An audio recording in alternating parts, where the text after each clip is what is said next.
The subject of AEW can be a bit polarizing at times anyway, but holy hell was it this weekend as AEW All Out, sorry, I said All In before, All Out went down from Chicago, and it was violent. And as a wrestling fan, I can handle violent. I am not someone who is like, oh, there's too much blood, or blah, blah, blah, blah, blah, blah. I've watched death matches, some of it, there's a point. For sure. But I've watched death matches. I do not mind them. Some of the hardcore stuff, like, I will get excited for. But again, even I have a point. And that was a lot. So let's break down some of the bigger moments. The first was the chair shot at the end. I get what they are going for. And if you want to justify using that type of a move, an unprotected chair shot to the head that echoes throughout the arena, if you want to do that, this was the feud to do it on. I don't think we should be doing it, given what we know about brain injuries, but if you wanted to do it here, this is the one that you could do it on, because of what this feud was and what this feud meant. The issue is you did the same thing like a month ago at Blood and Guts, where you had Jack Perry handcuffed to the thing, and he eats a straight chair shot to the dome. And I don't care if the chairs are whatever, it is still, if I hit you that way with a pillow, it's going to cause at least a little bit of something to happen. And so whether it's a whatever, shaved or whatever it is, it's still doing damage, and it still just doesn't, you for the most part, you don't need it. Again, if you wanted to sell me that this feud needed that as its kind of conclusion, then maybe, I guess, if we're going to use it, may as well use it then. The needle in the mouth, though, that part was just wild. I don't know why. Staple guns are fine with me, but needles aren't. But the needle one was just like, what are we doing here? He took the grill out of his mouth. It was just like, how much extra can we do? How much stuff can we pile on? And you want this to be a violent match that stands out in AEW. Again, given the lengths that this feud has gone and how much they have kind of built it up. But the issue is you are trying to build off of the fire. You lit a guy on fire a couple of months ago, and so it's forced you to keep upping the ante. But that one felt a little bit just excessive. And like a lot of the other stuff, like I understand from a wrestling match standpoint, the value of lighting someone on fire. The needle thing, I don't know how that helps you win a wrestling match. It's just being extra for the point of being extra. The one that got quite a bit of buzz was the suffocation. And there is no need for that. I understand looking for an impact and trying to draw a reaction, but there's a lot of ways to do it. And this is the part where I think some people get a little bit frustrated, and I think some people get a little bit misguided. I understand the want for a big moment and a big whatever. You now can't use that moment because AEW was like, no, we're not going to put attempted murder on the screen. But you would have got the same Twitter reaction, the same in-crowd reaction, if Moxley, after that uppercut, turns Danielson around, hits his DDT, and locks him in a sleeper.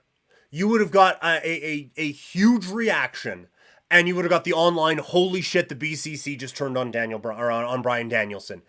Instead now, the focus isn't even on the turn. It's on the fact that you had an attempted murder with the bag over his head that ends up drawing out this type of negative reaction. And so it's one of those things where you can get a similar reaction, or at least you can get to the point where you want to get to without doing these extra things. And then you can save the extra things for down the road. But like I said, if Moxley hits that DDT and he locks in a sleeper, are we coming away from that saying, okay, the turn was bad, but like he didn't try to kill him, so is it even a turn? No one's coming away from that saying that. This is just, again, it's being extra for extra's sake. And the thing about all of this is now, I don't know where you go from here. Like, it's a big moment and maybe there's a build to it, but in terms of like the structure of a story, you want an act 1, act 2, act 3. If act 1 is attempted murder, then where do you go from there? Right? Like where's the escalation point? Where is this building to?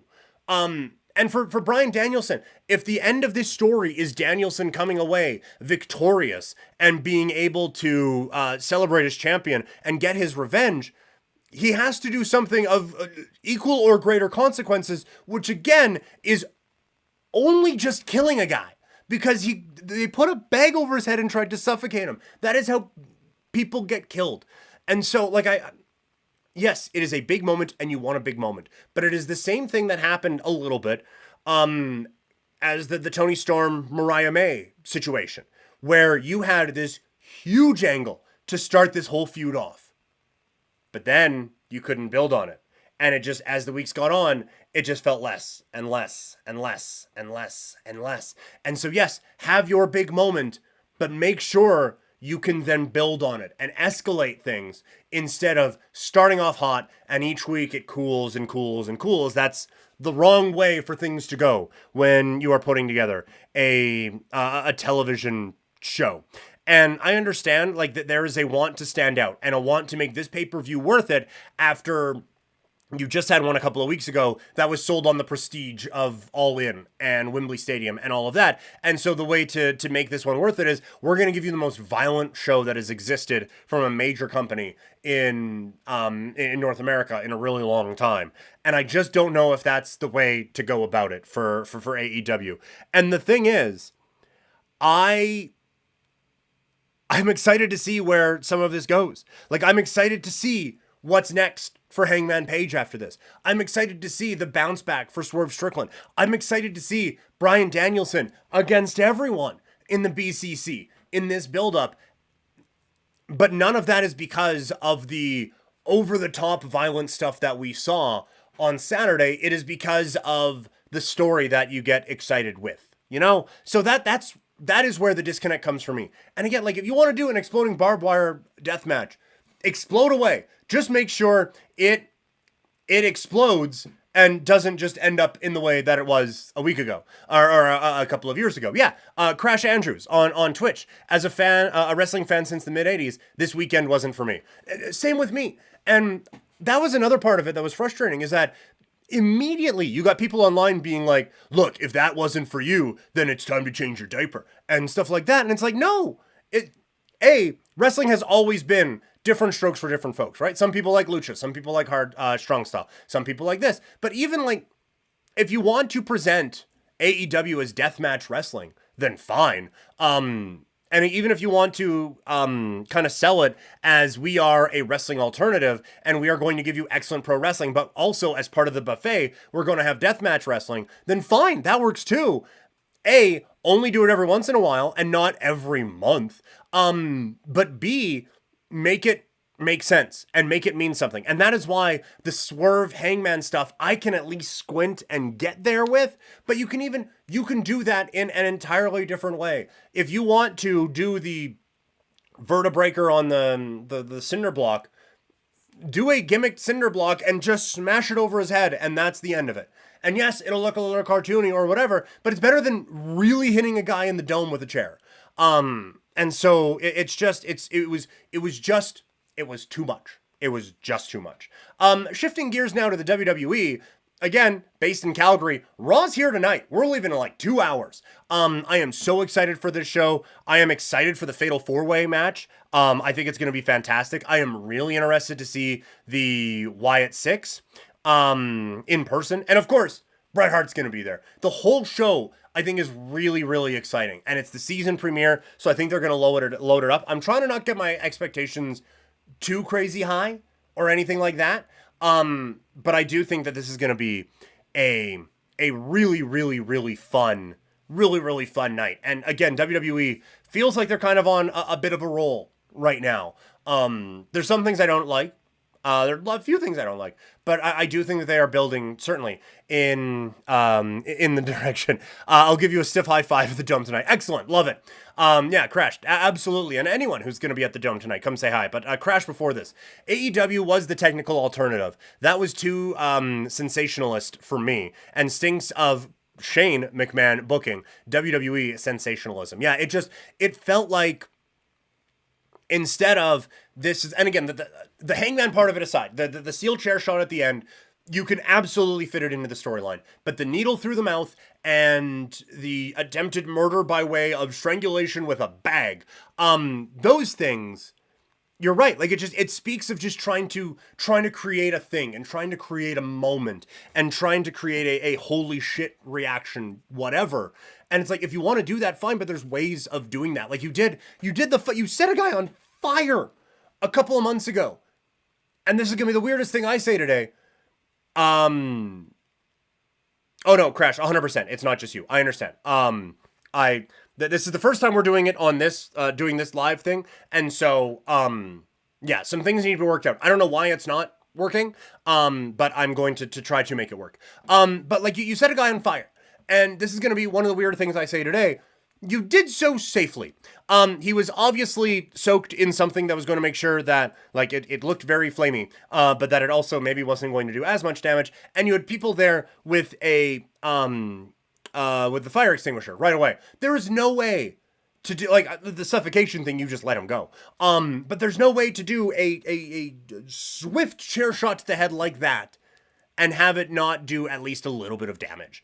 And so that is where the frustration is. You're right. It's sensationalism. It's just trying to get a big reaction. And instead of doing something well, you're just trying to do something big and grand and exciting. Deeds. Look, since Vince has stepped back, the product that WWE has put out is so much better. And that's the real part of it too, is that the AEW, their whole thing, they were the challenger brand. They were the alternative to the WWE. And then the WWE kind of became the alternative to the WWE, right? Like they became this new thing. And now AEW in a lot of ways kind of feels like old WWE. Where, like, yes, like they have some of these great, amazing matches, and there are some amazing matches in AEW. Probably match of the year. When we sit down and think about it, it's probably going to come from AEW. They have some unbelievable stuff, but at the same time, the storytelling isn't strong or cohesive, which was a problem with WWE. Some of the violence is a little bit, it's over the top, which is, I think, going too far in trying to get away from some of the WWE type of stuff. And so, yeah, it's just, they have tried to throw a bunch of stuff at the wall to make it work, and just none of it really has clicked in the way that they needed to. And Crash, you're saying, like, hey, we're talking about him, so I guess it worked. At some point, we're not, right? Like, at some point, that has always been a thing. Like, oh, well, no publicity is bad publicity. And look at all these conversations that people are having about AEW, and, like, maybe some of the talk isn't positive, but at least we are looking at AEW and talking about them. But then as those conversations happen, attendance goes from 15,000 to 10,000 to 5,000 to 1,000. And TV ratings, even not up against football, slowly work their way down, and all of those things. So it's just, yes, we're talking about him. But not a lot of people are, not as many people are watching him. That's for sure. And no, you're right. Ospreay Takeshita, unbelievable match. And I think that was really the solidifying, like, okay, Takeshita's got it. He felt like a guy who had the presence of someone who had it. But to see that match was like, okay, this dude has got it.